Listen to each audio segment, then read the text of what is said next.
going on, you guys? Paul here from Bike Nerds coming at you guys with another video, and I just wanted to show you guys something that I don't think I've shown you guys before, and not a lot of people have seen, to be honest with you. Now, if you look behind me, you will see motorcycle, and you guys might be asking yourself, Paul, this is a bike channel. What does a motorcycle have to do with a bike channel? Well, let me show you.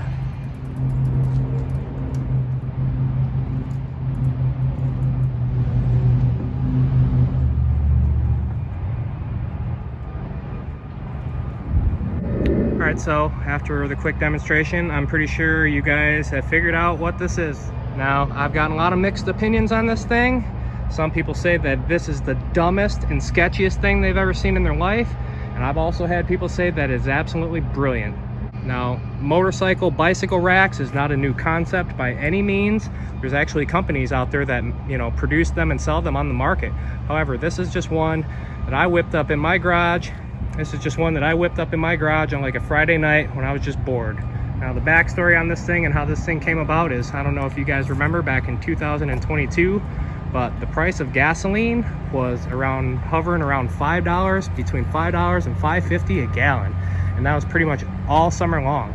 Well, anyway, at gas being $5.50 a gallon and the nearest trailhead being about 40 miles away, needless to say, the cost of fuel was really taking a toll on my summer mountain biking. So in order to combat that, I decided to, like I said, whip up this custom fabricated motorcycle rack to hold a number of my bikes. This rack is universal. It actually holds not only my mountain bikes, but it holds BMX bikes, it holds my dirt jumper. It pretty much holds any kind of bike you can think of. I've even had my fat bike on the back of this thing. And yeah, it has just been a great working device ever since I made it. Like I said, I get all kinds of looks when I'm riding around with this thing on the back of my bike. Get people pulling up with their camera phones, just filming. Some people give you a thumbs up, and some people see this thing on the back of your motorcycle and they stay as far back as they possibly can, which I kind of like that. But as I mentioned, motorcycle bike racks are not a new concept by any means. However, this particular design that I come up with is definitely a new concept. And the reason I went with this particular design, because the ones that are currently on the market, you pretty much have to disassemble the bike partially, meaning like either take the front or the rear or both wheels off for that matter. And then you got the bike just kind of hanging out off the back. And another thing that I don't like about the ones that are currently on the market is, how the bike is actually mounted on the back of the motorcycle. I'll try to pull up some pictures, but in some of the designs, like I said, you got to pull the wheel off and then you've got literally the fork stanchions like straight and poking right behind your back. So the reason I made this one like this is, a little bit of safety into consideration in the event that I actually got rear-ended or something like that. The only thing that would really, I guess, hit me would be the seat. I mean, if you're getting rear-ended on a motorcycle by a car, you're going to be in a world of pain regardless. But I would much rather get bonked from behind with that seat rather than some fork stanchions, if you get what I'm saying. And this is just a V1 version. Like I said, I made this rack in my garage on like a Friday or Saturday night, and it cost me like 20 bucks, and it took me less than like 3 hours to make and design. So it's kind of the V1 version, and the reason it's kind of so high is because, like I said, another reason with safety and a concern, I wanted to make it to where my tail light and my license plate wasn't restricted, so that people driving behind me could still see my tail light. Now, some people might see this thing and say that thing is about the flimsiest thing I've ever seen, but in actuality, the way I designed it, it is actually literally, I'm grabbing the chainstay of the bike and I'm able to manipulate, hold the bike, move the bike around, and it is very, very sturdy. I've had no issues with it whatsoever. However, when I do take it on the road, I actually add one more strap that I kind of triangulate around from here down to the passenger foot straps, just to kind of leverage some more of the weight forward. But I've actually, when I previously came up with this, I used just the one strap and it worked fine. The secondary strap that I'm going to put on it is more or less just kind of for like a peace of mind thing. But anyway, that was just the idea behind it. If I were to redesign it, I would probably make the whole thing a little bit lower and a little bit smaller and just kind of disregard the whole taillight situation. But either way, like I said, when I designed it, I wanted to keep safety in mind, and I just wanted to ride my bike and not have to pay $50 to do it every time. So, but yeah, when I first finished this thing, I shared a couple pictures of it to my local, I guess, Facebook mountain bike group, and you should have seen some of the comments that I was getting on this thing. Like I said, you get all sorts of opinions on it, but you know what? Fact is, I've had this thing up and running for 3 years, thousands and thousands of miles on the bike, with the bike on the back, so literally can't really say nothing other than it might look a little silly to some people, but you know, I don't know. Saving money doesn't look silly to me, so. But yeah, man, that summer of 2022 when gas was like $5.50 a gallon, you know, I had to come up with something because I was really suffering not being able to get out there and ride my bike. Riding a bike is so much more than just exercise. To me, it is like my therapy, you know what I mean? I need to do that stuff. Otherwise, I get stir crazy and I start to, you know, get anxious. I start to get all sorts of panicky and just weird. So anyway, this little goofy rack that cost me literally less than 30 bucks to make has probably saved me, I'm gonna guess, over $1,000 by now, and it will continue to do so as long as I have it. So anyway, I just wanted to show you guys this thing because you know, like I said, it's not a new concept by any means, but this particular, I guess, style or design for that matter, you know, kind of is a new concept. So anyway, you guys, as you can see, all the leaves on the trees have fallen away, and that means winter time is very, very quickly approaching. And that means it's time to put this old girl into storage for the winter. So my plan is I'm gonna go ahead and take this thing down to my dad's house where I store it. You know, he's got a big, wide open walkout basement that there's literally nothing in. So fortunately, I'm able to keep this thing in the basement for the winter, nice and warm and cozy. So my plan is to ride the bike down to my dad's, which is about 30 miles away, and then ride the bike home. Yeah, it'll be a fun little ride. And we got a beautiful day. It's like 50 degrees out, no wind, no nothing, sun is shining. Like I said, I got this thing ready to go, so I'm gonna hop on it, drive it to my dad's, and then we shall ride it home. All right, you guys, got the bike all loaded up, got the helmet on, about to hit the road. I said it's about a half-hour ride to my dad's house, and it's gonna be about a 30-mile ride back on the bicycle, which is probably gonna take me every bit of about 2.5, maybe 3 hours.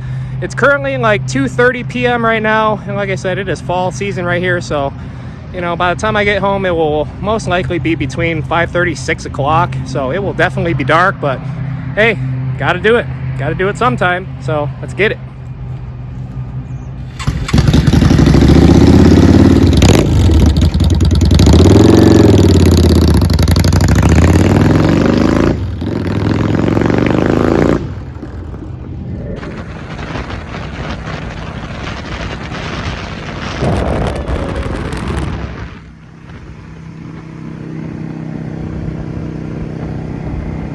Alright guys, so we made it here, made it safe and sound. I just got to get the bike off, put this thing in storage for the winter, put the battery tender on it, and then we can go ahead and start making our way back home. So let's do it.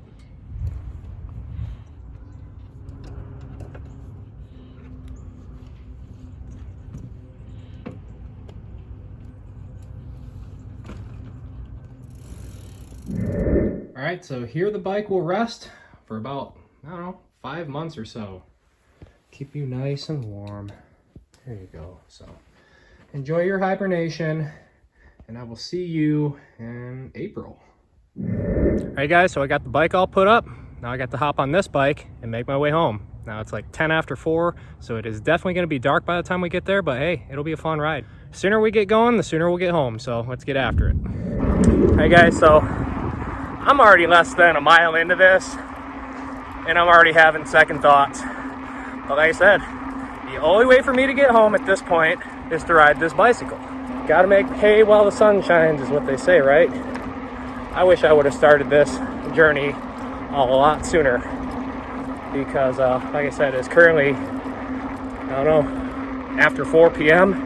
and it gets dark right around, I don't know, 5:30 now. So yeah, I'm anticipating this ride is going to take every bit of between 2.5, possibly 3 hours, depending on how steady I keep spinning, and you know, depending on whether I stop or not, which, you know, I got a couple of friends on the way, so I may make a pit stop or two, but for the most part, it's pretty much just zigging and zagging because I'm trying to avoid all of the really busy main roads. I'm pretty much limited to country back roads. So, but anyway, this is only going to be like 32 miles, so this ain't going to be nothing. So let's get after it, you guys. Let's get home. Remember when I said I was kind of regretting my decision? Well, kind of regretting it still, but we're making good headway. I'd say we're about, I don't know, 4 or 5 miles into it already, so not too much longer. But I decided to take the old high school trail, and it looks like nobody's been down this trail for many years. So anyway, just cruising along, just trying to keep my eye on the trail.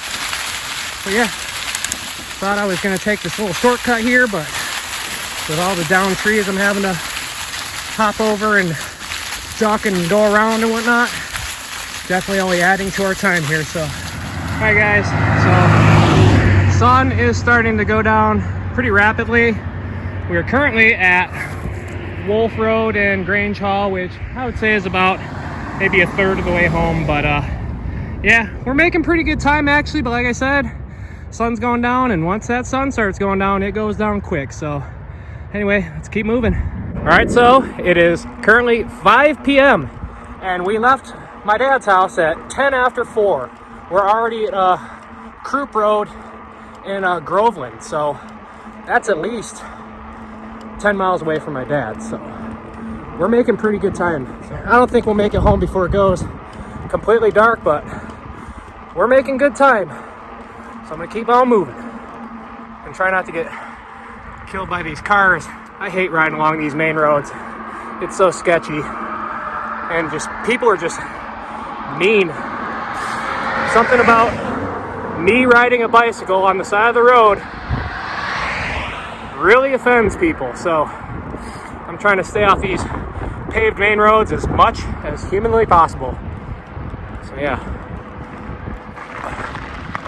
All right, turning on to Croup. We're off a sketchy main road. We're just gonna keep steady spinning. We'll be home in no time. So let's keep it moving. All right, you guys, so there's been a slight change in plans. We're currently on a road I ain't never been on before. It's called Ridge Road. Like I said, it's kind of the fun thing about just pedaling along, making your own way is, you know, you can take roads that you ain't never been down. See all kinds of cool things that, you know, you probably wouldn't see otherwise. Another reason why I love riding and driving on these old country roads is it's just so peaceful, you know. And you definitely learn to appreciate a nice quiet bike when you're out here pedaling around. All you hear is pretty much the wind in your ears, the rumble of the tires, and the occasional car that passes by. And that sun is starting to go down. I love when the sky starts to look like that, you know? I'll tell you what, everyone's out here just so angry about everything. And they're angry about stuff they can't even control, you know, like politics and, you know, shit like that. They just need to get out on a bicycle and just pedal. And at least clear your mind for a little bit. There's even a lake over there. Like I said, I have no idea where I'm at, you guys, so good thing I got my phone with me. So if I end up getting lost, I'll be able to find my way home. So yeah, catch up in a little bit, you guys. Hello. Alright guys, so cruising along on this Ridge Road, I kind of figured out where it goes. If I'm not mistaken, because like I said, there's a lake on the other side of me, way over there. If I'm not mistaken, that lake is on the backside of a little town called Goodrich, so which is definitely the halfway point. So it's currently, I think, like 5:20, and we are already in Goodrich. That's crazy. Like, I don't know, man. It's like time just slows rapidly once you hop on even one of these bikes and start pedaling, because Yeah, I thought for sure I wasn't gonna get home for at least 2.5, 3 hours.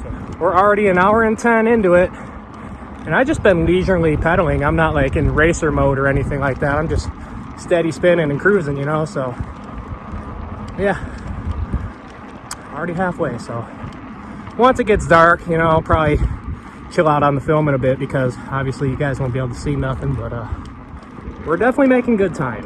So see you guys in a bit. All right guys, so as I suspected, Ridge Road dumped us right into West Heagle, which is right on the backside of downtown Goodrich, which is a really cute little town. I've been getting my hair cut in this little town for 25 years at this point, and really good barbecue joint down there. But anyway, like I said, sun is rapidly dropping, so definitely over halfway, you guys, so I'm gonna keep moving. All right guys, so it's currently 5:45 p.m. Sun isn't completely down, but visibility is definitely starting to become an issue, which is why I got my light on. But we're currently in what I believe is the town of Atlas, which is probably the tiniest town in the world. Literally, there is a post office, and that's pretty much it. Oh, and there's like a tool shop next door, but other than that, literally, you are in downtown Atlas right now. So I'm gonna check my GPS and see how much further we got to go, and then we'll be on our way. All right, now one thing that I thought is pretty cool is I drive by this thing like all the friggin' time, and you can just tell by its construction that this thing has just been here a very long time. And I believe it was originally like a well house. You see there's a cistern well right there. Like I just, you know, built this little shed around it just so they could have a place to store and just, you know, convenient place to get water. Because before all this land was developed, this was pretty much like all agricultural, like farmland and stuff. So a lot of it's been developed, but for some reason this little structure here still remains. Like I said, I've driven by this thing probably thousands of times throughout my life, but I've never really stopped here to check it out, and it's definitely really cool. So anyway, I'm gonna step inside here, have a quick Scooby snack, and we'll be back on the road. All right, y'all, so I'm back on the dirt. I'm currently on Vassar Road, about to turn onto Hill Road, which is pretty much the final stretch. Well, I'm not gonna say it's the final stretch, but man, we're just getting closer and closer every moment. So this really wasn't as bad as I thought it was gonna be, you guys. So pretty much been doing this my entire life. Dude, when we were kids, we used to ride single speed 20-inch BMX bikes from my parents' house in Clarkston to Summit Place Mall, which is in Pontiac. So, God, when I think about that, that's just crazy. But man, this ain't nothing new to you, boy. We've been pedaling these things since day one. All things considered, a couple stops, a couple of safety meetings. We've actually made some real good time. So, about to turn back on the Vassar, because it goes Vassar to Hill and then jogs back over to Vassar. And the reason I'm on Vassar is because, like I said, I just want to stay off the main paved roads where people are driving like idiots. This entire trip, I'd say we've maybe touched, well, at this point, maybe 4 miles of pavement. The rest has all been dirt and trails. So as long as you plot your route and kind of know some back routes and some shortcuts, you know, you can avoid the cause. All right, I'm gonna shut up and conserve my battery, conserve my energy, and just keep pedaling, because we almost home.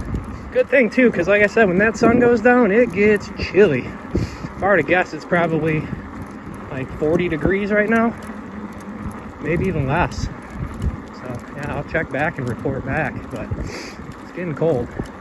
I do got thicker gloves, but these are still holding up for now. So anyway, I'll shut up. Bye. All right, guys, we are at now what I would consider the final stretch, because once I get off this bridge, I hang a left and pedal for another, I don't know, 2.5 or so miles, and I'm home. Yeah, pretty much at this moment, I am over the I-69 expressway. Yeah, you guys, this is the last stretch, so let's get it. All right, guys, so we are currently back in the city. So now, rather than a recreational cyclist, I'll just look like another junkie or DUI driver out here. Anyway, we are currently in Burton, Michigan, and this is how they maintain the sidewalks for people around here in Burton, Michigan. You know, we pay our taxes, but for some reason, nothing gets done. So, yeah, welcome to Burton, Michigan, you guys.